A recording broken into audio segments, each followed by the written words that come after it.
Alabama has the highest per capita sentencing rate in the United States. In some years, its courts impose more death sentences than Texas, a state that has a population 5 times as large. However, Texas has a higher rate of executions per capita. In the year 2019, Alabama executed 3 inmates. These are their names and crimes committed.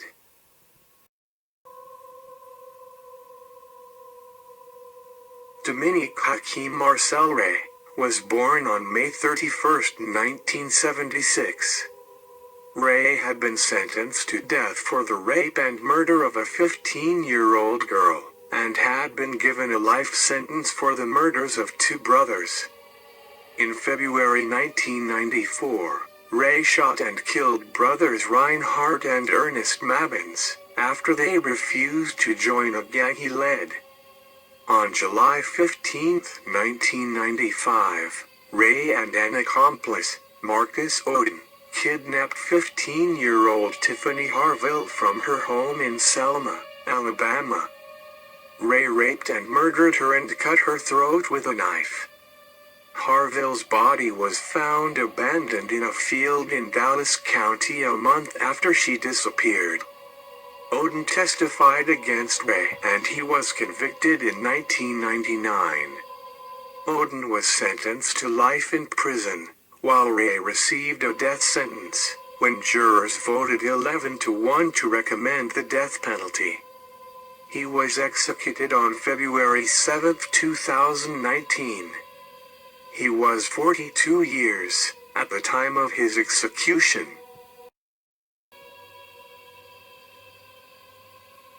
Michael Brandon Samra.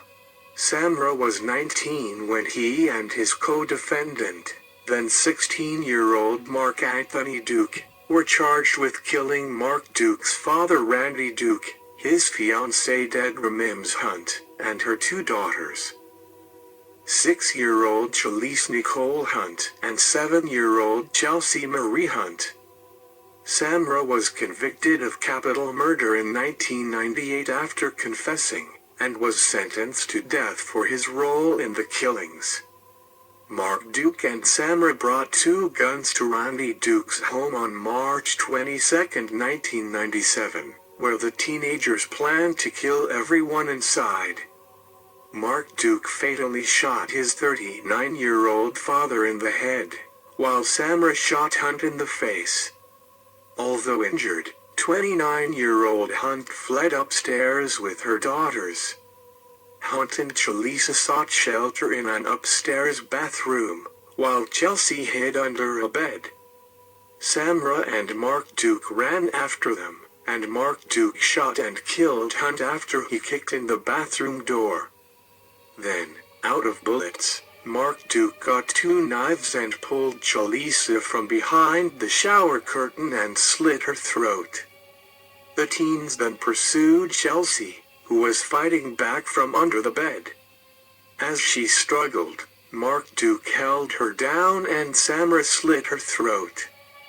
Mark Duke was also originally sentenced to death, but his sentence was later overturned and changed to life in prison pursuant to a U.S. Supreme Court ruling banning execution for offenders who committed their crimes while they were juveniles. He was 16 at the time of the slaying. On May 16, 2019, Michael Brandon Samra was executed at the age of 41.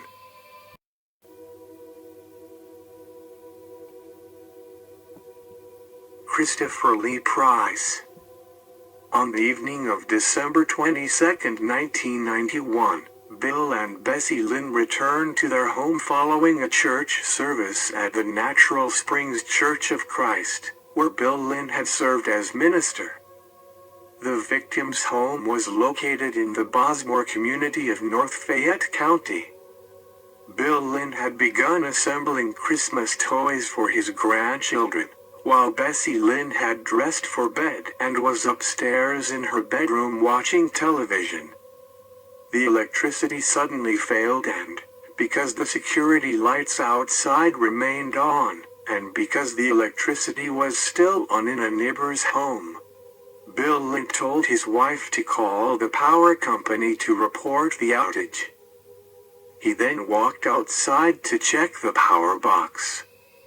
Bessie Lynn heard a noise outside and, upon looking out of her window, saw an individual in what she called a karate stance, holding what appeared to be a sword in his right hand, high above his head in a striking position. Bessie Lynn testified that the individual was dressed completely in black. Bill Lynn yelled for his wife to telephone the police, and, upon discovering that the telephone lines had been cut, she hurried downstairs, where she picked up a candle and armed herself with a pistol that the Lynns kept in a kitchen drawer by a bank deposit bag. The bank deposit bag contained cash and checks received from an automobile parts business operated by Bill Lynn.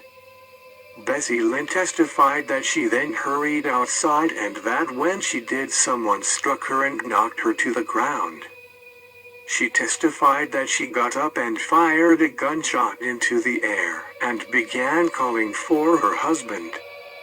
She found him in the yard and tried to give him the gun, telling him to shoot the people, but Bill Lynn, who had been severely wounded, told her there were no bullets left in the gun. She then told her husband that she was going for help. He told her to give the culprits anything that they wanted. Bill Lynn had told his wife at that point that he knew he was going to die. Bessie Lynn, who was in their van and attempting to insert the key into the ignition, became aware of two men, one on each side of the van. They ordered her out of the van, and when she got out she was bitten with an object. One of the individuals was demanding money. They ordered her back into the house, where the two individuals, both dressed in black, demanded her money and jewelry. They took a rifle and shotgun from the house, the pistol that Bill Lynn still had, and the checks and cash from the bank deposit bag. They also ordered Bessie Lynn to give them her jewelry. She responded that she did not wear jewelry other than her 2 rings and asked if she might keep her wedding ring. She was instructed to take her rings off and to drop them in a bag, which they took. The culprits instructed Mrs. Lynn to remain where she was and they searched for something in the kitchen and then outside the house. Bessie Lynn testified that when the 2 men came back in the house, a vehicle apparently drove by the house. The 2 men then went out the back door, and Bessie Lynn testified that she then ran out the front door. She ran back to her husband to tell him that she was going to go for help.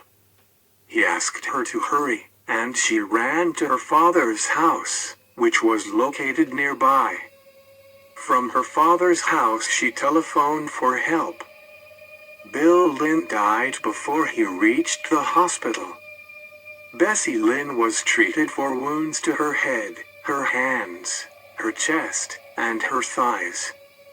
Several days later, Price was arrested in Tennessee, where he had been visiting friends.